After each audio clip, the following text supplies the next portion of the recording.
Assalamualaikum warahmatullahi wabarakatuh. Perkenalkan, nama saya Asril Akbar dari Prodi PPKN NIM 2020 A1C029. Di sini saya akan mempresentasikan hasil wawancara saya dengan beberapa tokoh di kampung saya sendiri, yaitu tokoh perempuan, tokoh pemuda, tokoh agama, tokoh pemerintah, tokoh masyarakat. Baik, saya akan mempresentasikan hasilnya. Satu, yaitu tokoh perempuan, itu Haja Hawa, yang saya akan membawakan topik tentang masalah proses perceraian dan masa menunggu idah. Di sini saya menanyai tentang bagaimana sih pandangan ibu mengenai masalah proses perceraian dan masa menunggu idah di kampung kita ini. Dan narasumber pun menjawab, seperti yang kita lihat saat ini, proses perceraian di kampung kita makin hari makin meningkat. Ada banyak hal yang menimbulkan perceraian, contohnya seperti masalah ekonomi, ketidakcocokan, dan juga masalah mental atau pola pikir yang belum siap.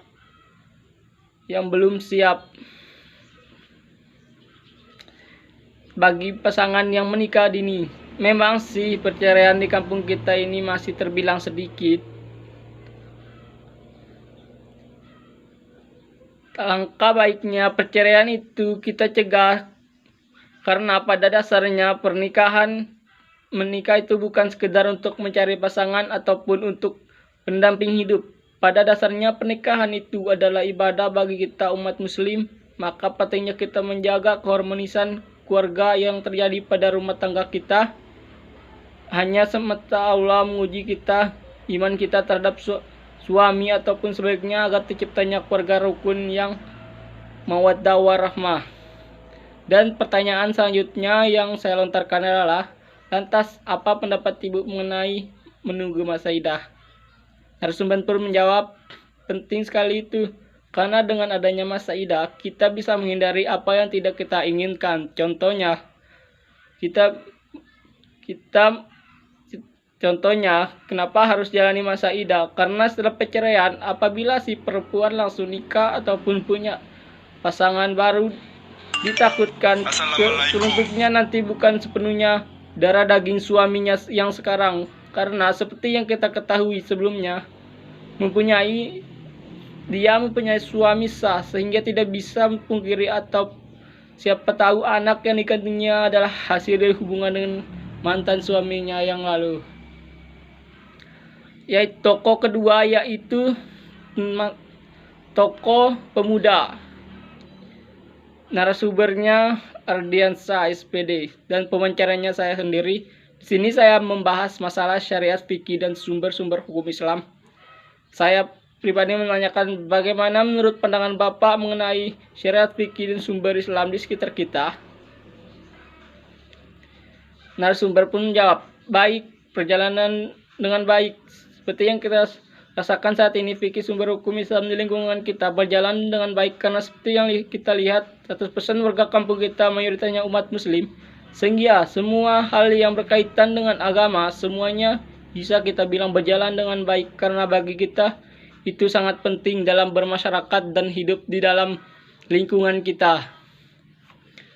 Dan pertanyaan selanjutnya yaitu, lantas apa harapan Bapak ke depan bagi masyarakat kita?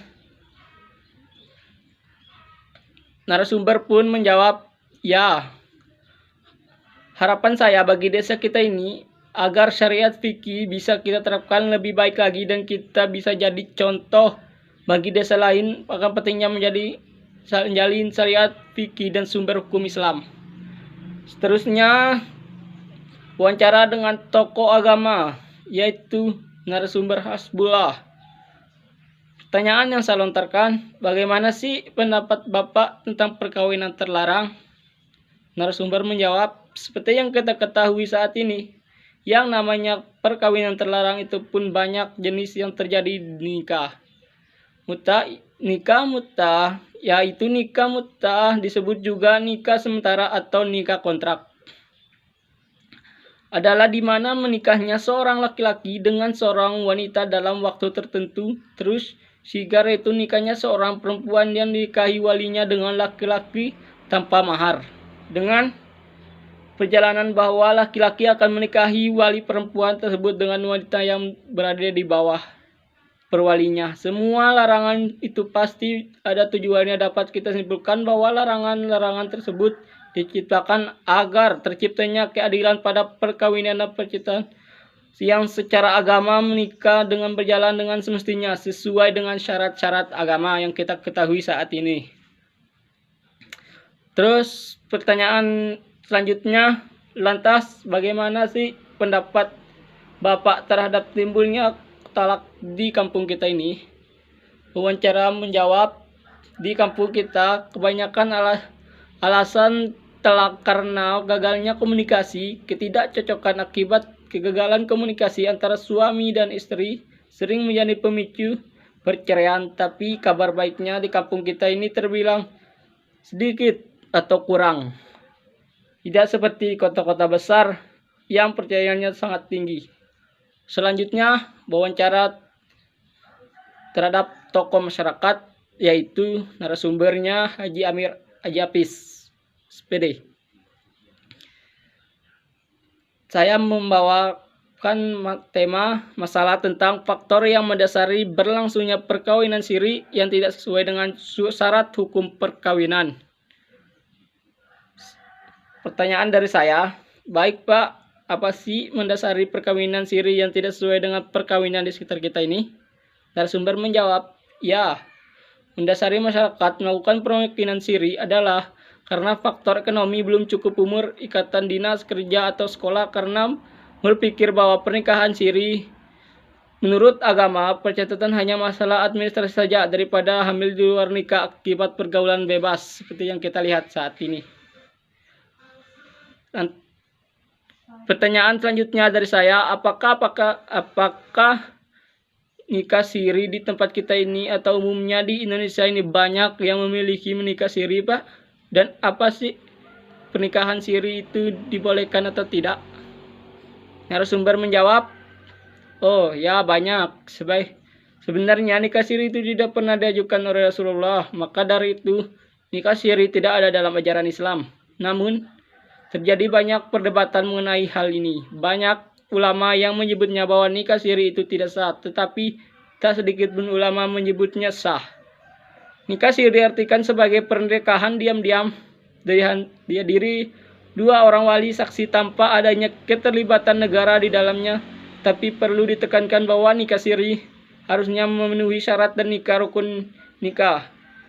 Pernikahan itu anggap sah meski tidak tercatat oleh negara. Wawancara selanjutnya yaitu dengan tokoh pemerintah, narasumbernya Sirajul Munir. Masalahnya tentang masalah hukum waris dalam Islam.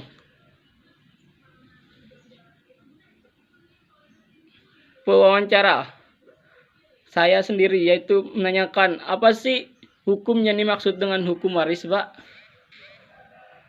Narasumber pun menjawab, hukum yang mengatur tentang peliharaan harta kekayaan yang ditinggalkan seorang yang meninggal serta akibatnya bagi para ahli.